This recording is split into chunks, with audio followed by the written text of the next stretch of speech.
그 제자의 증언 시리즈 19번째 시간, 하나님의 시간 속에서 고난을 이해하다라는 말씀의 제목으로 거룩하신 주의 말씀 선포하겠습니다. 하나님의 시간 속에서 고난을 이해하다. 우리가 요한복음 16장으로 오늘 새벽 말씀으로부터 이렇게 들어오면서 우리 예수님께서는 십자가로 가까이 나아가는 그 시간이 가까울수록 이제 고난이라는 것에 관한 무게를 더 전하고 계심을 발견할 수가 있습니다. 주님이 계속해서 이제 얼마 남지 않아 본인이 떠나게 될 것을 암시하시고 오늘 새벽의 말씀을 통하여서 고난 앞에 선 우리들이 맞이할 수밖에 없는 위기의 모습을 두 가지로 설명해 주셨죠.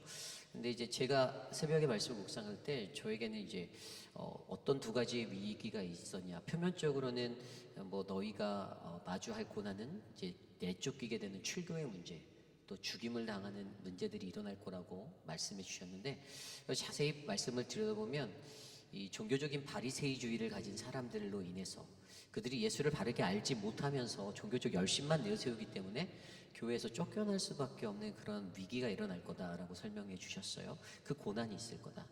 그리고 두 번째 고난은 예수를 향한 하나님의 뜻을 바르게 이해하지 못하기 때문에 이 예수의 뜻을 이해하지 못함으로써 오히려 마음에 근심이 가득할 수밖에 없는 그러한 고난이 너희에게 있을 것이고, 그러나 결국 나는 finally 너희를 떠나는 것이 너희에게 유익하다. 왜냐하면 내가 떠나야만 너희에게 이것들을 이해시켜 주실 성령, 보혜사 성령이 너희에게 임할 것이다라는 것이 바로 고난의 위기들의 두 가지를 언급하며 말씀하신 예수님의 말씀이셨어요. 그리고 오늘 말씀으로 이 16장 16절로부터 말씀이 연결되어지며 지금까지 우리의 삶 가운데 이해되지 않아도 그 고난이 어떤 것인지를 바르게 이해하기 위해서 오늘 말씀은 우리가 마주하는 모든 고난은 하나님의 계획 안에서 이 정해진 때에 기쁨이 될 수 있다는 그러한 귀한 말씀을 전해주고 있죠. 여러분, 고난이란 무엇입니까? 이 유교적인 사상 속에서 고난이라는 것을요 생각한다면 우리 인간의 삶에 피할 수 없는 네 가지 현실, 우리가 잘 알고 있는 생로병사라는 이 네 가지를 봐도 알 수 있어요. 출생하자마자 우리 삶이 시작되자마자 고난이 시작되고 또 늙음과 동시에 내가 고난 가운데 또 거할 수 있는 그러한 아픔이 있고, 병들어서 아픔에 거할 때 그것이 고난이 되고, 이 죽음을 통하여서 이 종말의 고난이라는 것을 맞이할 수밖에 없는 이 인간의 이 삶의 여정은 언제나 말 그대로 괴로울고 그리고 어려울 난자의 이 고난, 괴롭고 어려운 상태를 우리에게 늘 보여주고 있다는 것이죠. 오늘 이 순간 저와 여러분, 우리의 삶은 어떻습니까? 여러분들의 삶은 평안하신가요? 아니면 예기치 않은 고난으로, 갑작스레 일어난 정말 이해할 수 없는 고난으로 이 괴롭고 어려운 이 마음의 상태 가운데 슬퍼하고 애통하는 그 마음이 우리 가운데 있는 그러한 삶을 살고 계시지는 않지요.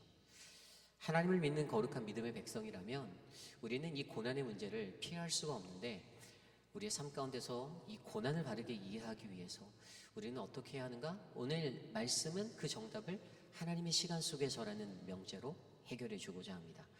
오늘 저는요, 저와 여러분들이 단순히 뭐 어떤 힘든 상황이나 괴로움의 상태, 어려운 상태를 의미하는 이 고난을 바라보는 것이 아니라 하나님의 계획 속에서 우리가 정해진 하나님의 때에 하나님의 그 주신 그 고난의 자리가 우리의 인격과 신앙 가운데 기쁨으로 완성되어 줄 수 있는 그 고난의 의미들을 하나님의 시간 속에서 한번 살펴보는 귀한 시간 되기를 소망합니다. 오늘 첫 번째로 하나님의 시간 속에서 고난을 이해하다, 오늘 우리에게 주시는 첫 번째 말씀은요, 우리는 하나님의 시간 속 잠시를 이해해야 한다입니다. 우리는 하나님의 시간 속 잠시를 이해하라. 오늘 말씀 16절에서 18절 말씀입니다. 조금 있으면 너희가 나를 보지 못하겠고 또 조금 있으면 나를 보리라 하시니, 제자 중에서 서로 말하되 우리에게 말씀하신 바 조금 있으면 나를 보지 못하겠고 또 조금 있으면 나를 보리라 하시며, 또 내가 아버지께로 감이라 하신 것이 무슨 말씀이냐 하고, 또 말하되 조금 있으면이라 하신 말씀이 무슨 말씀이냐, 무엇을 말씀하시는지 알지 못하노라 하거늘. 아멘. 제가 읽어드린 이 세 구절의 말씀을 읽을 때에도, 이 말씀을 읽는 저도 조금 있으면 하는 이 말이 도무지 무엇을 말하는지 아리송하게 들릴 때가 있었어요. 그런데 우리가 이 땅을 살아가면서 오늘 이 구절에서 주어지는 이 조금 있으면이라는 이 잠시라는 이 타이밍의 이 시간을 우리가 이해하는 게 하나님의 시간 속에서 고난을 이해하는 것에 굉장히 큰 도움이 된다라는 것을 우리는 발견할 수가 있습니다. 지금 제자들은 매우 어리둥절해하고 있죠. 이 조금 있으면 도대체 이게 무슨 뜻인데, 그죠? 이 도대체 이 조금 있으면이라는 이것이 little while이라는 이 잠깐의 시간이 도대체 무엇이길래 이게 도대체 무슨 뜻이야? 예수가 말하고 있는 조금 있으면 이것에 관한 것들을 오늘 말씀은 뭐라고 설명해 줄까요? 여러분, 오늘 말씀에 조금 있으면 영어 성경 ESV에는 little while이라고 되어져 있습니다. 여러분, 이것은 무엇인가 하면요, 어떤 시간을 길이로 얘기하는 이야기가 아니에요. 우리가 인간적인 물리적인 것으로 생각할 때 우리가 하나님의 시간 카이로스를 바라보지 않고 그냥 크로노스라는 물리적인 시간을 바라본다면 인간에게 시간은 단지 그저 초, 세컨, 그리고 미누스, 그리고 아워로 얘기할 수 있는 어떤 시간적인 길이의 개념으로 이해할 수밖에 없습니다. 그런데 정말 중요한 것은 우리가 물리적인 시간의 길이로 이것을 바라보는 것이 아니라 하나님의 시간의 관점이라는 이 카이로스의 시간으로 이것을 이해한다면 이것은 하나님의 계획 속에 위치되어진 그 포지셔닝을 이해하게 만들어요. 그러니까 이게 좀 더 중요하게 본다면 무엇이냐? 오늘 말씀 속에서 조금 있으면 너희가 나를 보지 못한다. 그러면 죽음을 말하는 거예요. 예수님은 죽음을 말씀하고 계십니다. 이것은 무엇입니까? 단절됨이에요. 나와 함께하는 너희들과 내가 이제 단절될 거야. 우린 헤어질 수밖에 없어. 이별할 수밖에 없어. 그리고 다시 본다라는 것은 무엇입니까? 이것은 부활입니다. 그렇다면 이것은 회복이죠. 그리고 좀 전에 말했던 이 죽음과 부활 사이에 이 자리에 무엇이 있죠? 십자가가 있어요. 예수님께서 달려 돌아가신 이 십자가가 있습니다. 예수님께서는요, 이 하나님의 시간을 이야기할 때 조금 있으면 이 모든 것들을 이 잠깐이라는 little while이라는 이 잠깐의 것으로 표현하고 있어요. 여러분, 이 단어 자체에 대해서 헬라어가 미크론이라는 단어예요. 많이 들어보셨죠? 미크론. 영어에서도 이것이 어떻게 쓰이신지 아실 텐데, 여러분, 이 미크론이라는 이 단어는요, 하나님의 구속사의 시간에 굉장히 작은 한 순간의 어떤 잠깐을 말하는 것입니다. 우리 인간 속의 순간이 굉장히 길 때가 많아요. 특별히 고난에 처한 자리의 순간은 그 고난의 며칠이 너무 길어요. 고난의 하루가 너무 길어요. 지옥같이 깁니다. 너무 힘듭니다. 우리 인간은 하나님의 고난의 그 잠깐을 마주하는 그 순간에 우리가 고난을 받으면 우리는 그것이 너무나도 길다라고 느낄 수밖에 없는, 너무나 길고 답답한 시간이다라고 느낄 수밖에 없는 것이 인간의 마음이에요. 그런데 하나님의 시간 속에서 하나님께 이 미크로는 잠깐 지나가는 포인트예요. 잠깐의 시간이에요. 머리로는 이해가 잘 안 될 수 있어요. 내가 생각하는 시간적인 계산법으로는 정말 이해가 안 갈 수 있어요. 그러나 하나님의 구속사 속에선 분명히 이 미크론이라는 이 조금 있으면의 잠깐 지나가는 그러한 시간인 거예요. 인간은 그 잠깐의 시간을 맞이하더라도 그게 고난이 되면 이 시간이 기나긴 터널 같고 끝나지 않을 터널 같고 우리의 생각 속에서는 고난이 너무나도 길다라고 느낄 수밖에 없는 그러한 것들을 우리는 느끼며 살아가고 있는데, 그러나 하나님의 입장에서, 하나님의 관점에서, 하나님의 계획 속에서 그것은 시간적인 길이를 말하는 것이 아니라 이것을 향해서 하나님이 이 하나님의 계획 속에 위치를 두어서 이 시간을 통해서 하나님이 우리에게 무언가를 깨닫게 하시고자 하는 하나님께서 원하시는 것이 있는데 그것이 무엇인가? 여러분, 그것을요 성경 속에서는요 우리가 욥의 이야기를 통해서 풀어낼 수가 있습니다. 욥은요 하루아침에 자신이 가진 모든 것들을 다 잃게 되었습니다. 자신의 소유가 다 사라졌고 자신의 자녀들까지도 잃었습니다. 하나님이 의롭다라고 칭찬하였던 사람이었는데 그러나 그는 하루아침에 이유 없이 모든 것을 다 잃게 되었습니다. 이유를 알 수 없는 고난 속에서 욥이 말하기 시작합니다. 논쟁을 합니다. 친구들과 자신을 위로하러 찾아왔던 그 세 친구와 논쟁을 하며 몸부림을 합니다. 그러나 아무리 인간적인 말로 논쟁을 하여도 그가 하나님을 향해서 왜냐고 부르짖었던 그 답은 절대 찾을 수가 없었습니다. 하나님은 계속 침묵하고 계셨습니다. 그런데 여러분, 그 몸부림 속에서 그가 어떻게 됩니까? 욥은 결국에 이것을 통해서 자기가 던지던 질문 속에 결국에 파이널리 침묵하던 하나님이 그에게 마음의 깨달음을 주셨는데, 그때 그가 욥기 42장 5절에 이렇게 고백하였죠. 내가 주께 대하여 귀로 듣기만 하였사오나 이제는 눈으로 주를 배움나이다. 아멘. 여러분, 내가 주께 대하여 귀로만 들었다, 이전에 자신의 상태를 나타냅니다. 전에는 하나님을 알았다라는 거예요. 그런데 그가 알았던 하나님은요, 지식적으로 간접적으로 전해 들었던 그러한 하나님이었습니다. 그런데 그에게 고난이 찾아와서 그가 몸부림을 치고 그 자리에 고난이 있었더니 그 고난 자체가 하나님께서 주신 어떤 미크론의 작은 잠시의 시간이었지만, 그러나 자기에게 길게 느껴지는, 끝나지 않을 것 같은, 해결되지 않을 것 같은 그 몸부림 속에서도 결국에 그는 이 하나님의 시간을 통하여서 내가 알고 있는 지식적인 그러한 접근으로 하나님을 안 것이 아니라 자신의 온몸으로, 경험으로 체험되어지는 하나님을 알게 되는 시간으로, 이 경험의 시간으로 그 시간을 마주하게 되었습니다.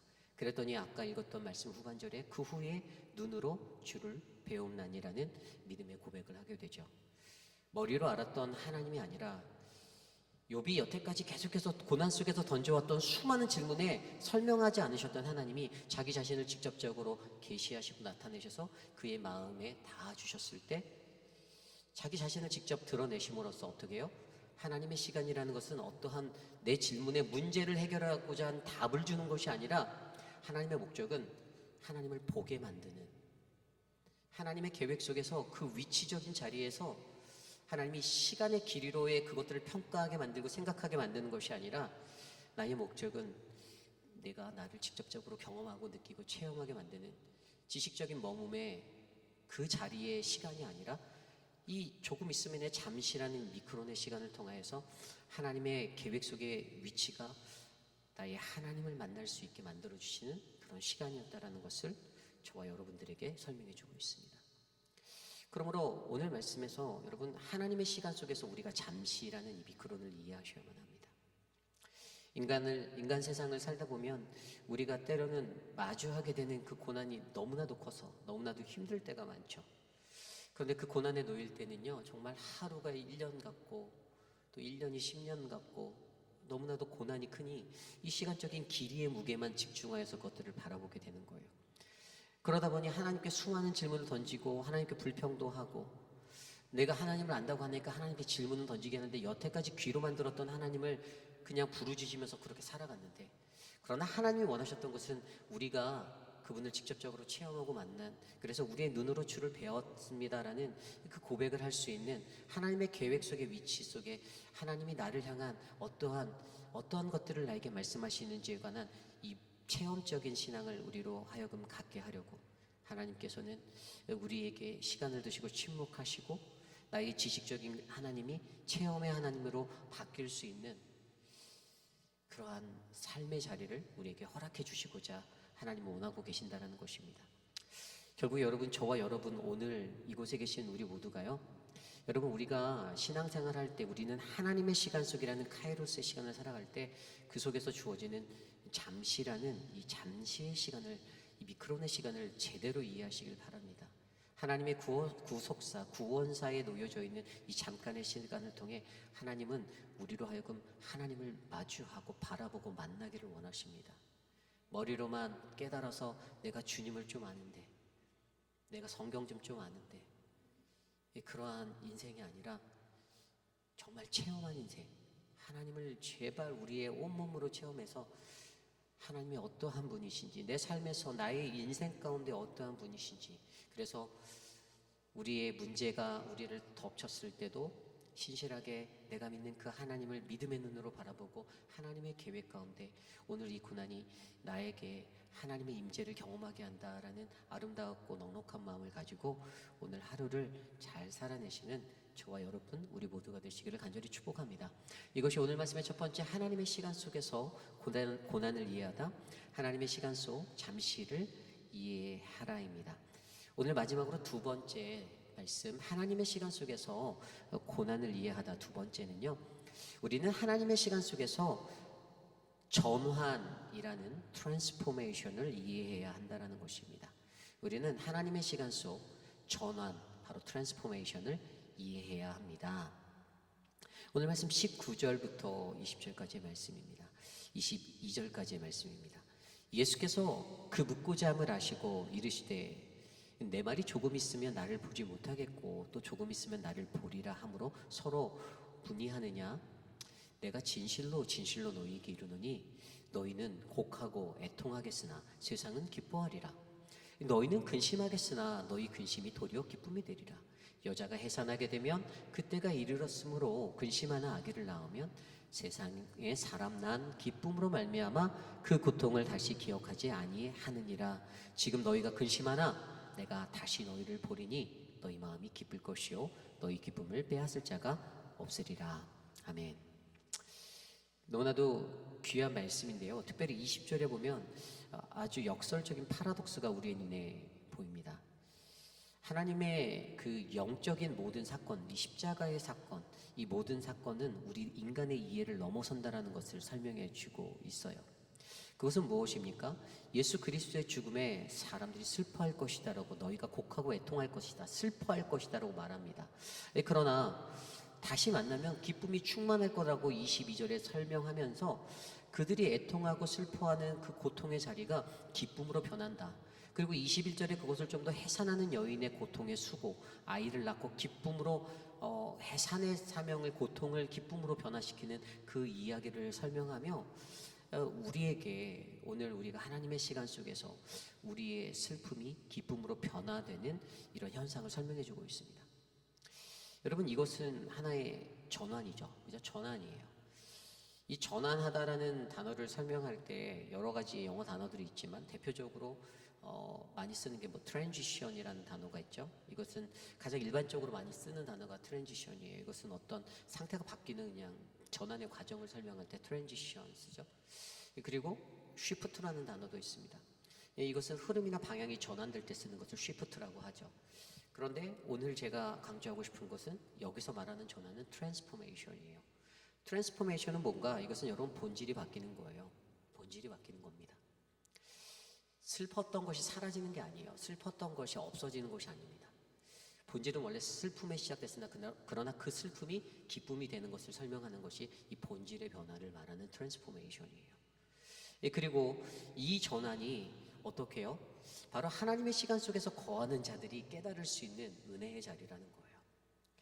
굉장히 슬프고 힘들고 고난 때문에 아프고 정말 어떻게 할 수 없는 그러한 슬픔의 자리였지만, 그러나 제자들에게는 분명히 이 십자가가 슬픔이었고 절망이었지만 예수님께서는 그 자리를 기쁨이요 영광의 자리로 바꾸셨다는 그 역사적인 사실을 통해 우리의 믿음의 본질이 전환되어져야 한다는 것에 대해서 설명해 주고 있다는 것입니다. 하나님은 저와 여러분들에게도 이런 깊은 영적 전환의 역사가 일어나길 원하십니다.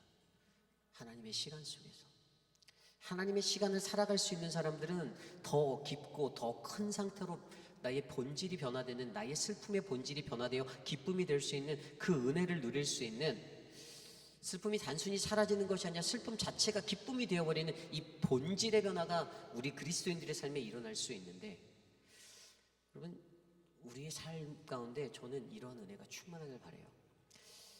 대표적인 사람이 누굽니까? 요셉에 관한 이야기를 들 수 있어요. 요셉은 어땠습니까? 형들에게 미움받아서 팔리게 됐죠. 노예로 가게 됩니다. 노예로 팔려가서 또 누명도 써서 감옥에도 가게 됩니다. 슬픔의 자리였어요. 고난의 자리였어요. 인간적으로 그 시간들을 그는 길다라고 느꼈을지도 모릅니다. 그러나 그는 분명히 하나님이 그와 함께 하심을 믿고 하나님이 자신의 모든 삶에 모든 것 되신다라는 것을 그는 인정하고 고백했습니다. 결국에 그의 삶이 어떻게 변하였습니까? 그는 애굽의 총리가 되었고 더 나아가 그것을 통해요 나중에 자신의 가족들, 자신을 버리고 자신을 미워하고 자신을 시기하던 그 모든 형제들의 온 가족을 구원하는 기쁨의 삶이 인생이 되었습니다.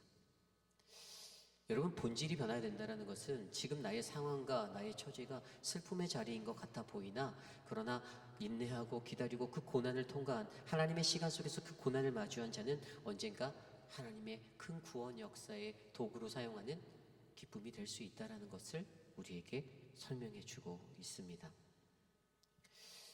사도 바울도 고린도전서 4장 17절에 이렇게 고백했죠. 우리가 잠시 받는 가벼운 고난은 그 무엇과도 비교할 수 없는 크고 엄청난 영원한 영광을 우리에게 가져다 줄 것이다. 아멘. 잠시, 이게 바로 아까 우리가 알았던 조금 있으면 미크로리라는 헬라어 단어입니다. 우리의 눈에는 크다라고 느껴지는 것이지만 분명히 사도 바울이 어떻게 그가 받은 고난이 그의 시간적인 인생의 시간 속에서 정말 작았나요? 아니에요. 굉장히 오랜 시간 고난 받았어요. 돌에 맞아 죽을 뻔도 하고 정말 죽을 고비를 수도 없이 넘겨가며 절대 짧지 않았습니다. 우리의 시간에서는. 그런데 하나님의 시간에서 바울이 바라봤을 때는 이것은 잠깐이었다라는 거예요. 그 시간, 그래서 가벼운 고난이라고 이것을 역설적으로 그가 비유하며 그의 수사학을 통해서 드러내고 바울이 표현하잖아요. 그런데 그 무엇과도 비교할 수 없는 크고 엄청난 영원한 영광을 우리 위해 가져다 줄 것을 그는 믿었다라는 거예요.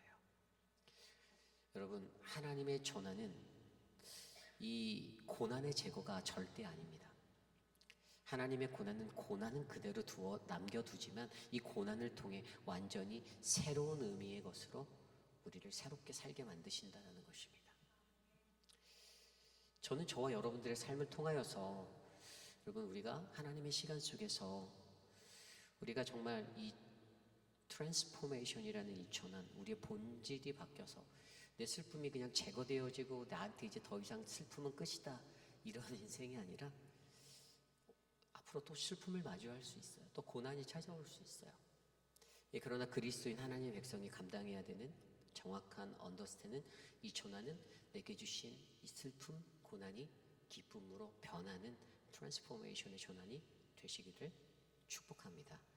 저는 저와 여러분들의 우리의 삶 가운데 이러한 은혜가 넘쳐나기를 간절히 소망합니다. 여러분, 이제 말씀을 정리하고자 합니다. 하나님의 시간 속에서 고난을 이해하는 거 정말 어렵죠. 하나님의 시간 속에서 그 잠시라는 이 하나님의 용어를 이해하지 못한다면 우리는 매일의 삶 가운데 너무 힘들다, 너무 무겁다, 도대체 이게 언제 끝날까, 왜라는 수식어를 붙이며 살아갈 수밖에 없습니다. 그리고 우리가 이 하나님의 시간 속에서 이 전환이라는 트랜스포메이션의 이 개념을 이해하지 못한다면 그냥 진짜 이것이 너무도 버겁게 느껴지는 인생을 살 수밖에 없는 거예요. 네. 그런데 여러분, 오늘 말씀의 마지막에 정말 은혜되는 것이 있잖아요. 이 하나님의 시간을 온전히 넘어가는 이것을 살면 여러분 23절 24절의 말씀에 보면 가장 중요한 게 나와요. 하나님의 시간 속에서 그날에는 너희가 아무것도 내게 묻지 아니하리라. 내가 진실로 진실로 너희에게 이르노니 너희가 무엇이든지 아버지께 구하는 것을 내 이름으로 주시리라. 지금까지 너희가 내 이름으로 아무것도 구하지 아니하였으나 구하라, 그리하면 받으리니 너희 기쁨이 충만하니라. 여러분, 이 두 구절이 주는 핵심 뭔지 아십니까? 하나님의 시간 속에서 우리는 예수 그리스도의 이름으로 새로운 관계를 형성할 수 있다는 거예요. 우리 스스로가 하나님 앞에 기도하고 우리가 하나님께 아뢰면 주의 이름으로 주의 이름을 구하며 부르짖으며 나아갈 때 예수 그리스도의 권위 안에서 우리가 새롭게 형성된 그 하나님과의 놀라운 관계를 우리가 만들어 갈 수 있다는 것입니다. 내가 직접 하나님 앞에 구하는 새로운 이 관계, 직접적인 관계, 내가 기도할 때 채워지는, 내가 기도할 때 하나님께서 듣고 응답하여 주시는 예수의 이름으로 기도하는 자에게 그 고난 앞에서 하나님의 시간 속에서 이 고난을 끌어안고 고난을 짊어지고 살아가는 우리들의 인생이 하나님 앞에 더 많이 기도하고 더 많이 부르짖을 때, 그 예수 그리스도의 이름으로 내가 기도할 때 주님이 우리에게 그 삶을 하나님과 나와의 새로운 관계로 만들어 주신다라고 저는 믿습니다. 목회를 하면서 때로는 어떠한 성도들이 당하는 어려움이나 고난들을 마주할 때가 있습니다. 근데 저도 이제 나이가 먹나 보다 생각되어지는 것은 그러한 일들이 일어날 때마다 제 마음속에서 많이 가슴이 아프고 고난스러울 때가 많아요. 그들의 아픔이 정말 저의 아픔이 되는 것 같고, 누구에게 말할 수 없고 누구에게 표현할 수 없는 그러한 고난의 자리가 눈에 보이는데, 그런데 그 고난 속에서 절망하지 않고 하나님을 붙잡는 그들의, 하나님 앞에 나와 더 기도하고 하나님을 붙잡는 그러한 삶의 모습을 볼 때마다 참 많은 도전을 받고 또 저 스스로도 또 많은 것들을 돌아보게 될 때가 있습니다. 여러분, 우리의 삶 속에서 우리는 우리의 시간을 살아가는 것이 아니라 하나님이 주신 하나님의 시간 속을 살아갈 수 있는 아름답고 거룩한 영혼이 되시기를 바랍니다. 지금은 이해되지 않아도, 그 고난이 절대 이해되지 않아도, 왜라는 말로 하나님께 설명을 구하고 답을 구하며 내가 구한다 하여도 하나님이 미처 말하지 않으시고 침묵으로 유지한다 하실지라도, 그러나 하나님은 분명히 이 잠시의 시간을 통하여 우리의 삶에 놀라운 전환, 트랜스포메이션을 이루시기를 원합니다. 그리고 저와 여러분들의 삶 가운데 우리가 더욱더 하나님 앞에 하나님의 계획 안에서 더욱더 성숙해지고 완성되어지고 하나님의 계획 안에서 나의 삶을, 나의 신앙을 주님께 온전히 내어드릴 수 있는 아름답고 복된 인생이 될 거라 믿습니다. 이 시간 그러한 마음으로 오늘 주신 말씀을 놓고 함께 기도하기 원합니다. 하나님, 오늘 주신 말씀처럼 주님, 나는 하나님의 시간 속에서 고난을 이해하기 원합니다.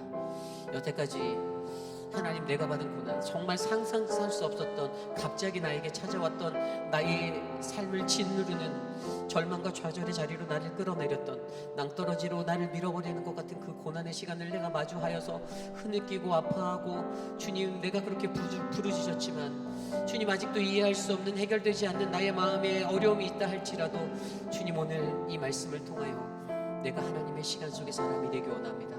잠시라는 그 시간을 바르게 하나님의 시간을 이해하고, 그리고 오늘 나의 삶을 전환하시는, 트랜스포메이션 하시는 하나님의 은혜를 경험케 하옵소서.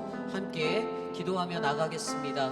하나님, 오늘 우리의 삶 가운데 하나님 우리에게 함께 나누어 주신 이 말씀을 통하여서 하나님, 우리가 주님이 주시는 고난의 자리를 되돌아보기를 원합니다.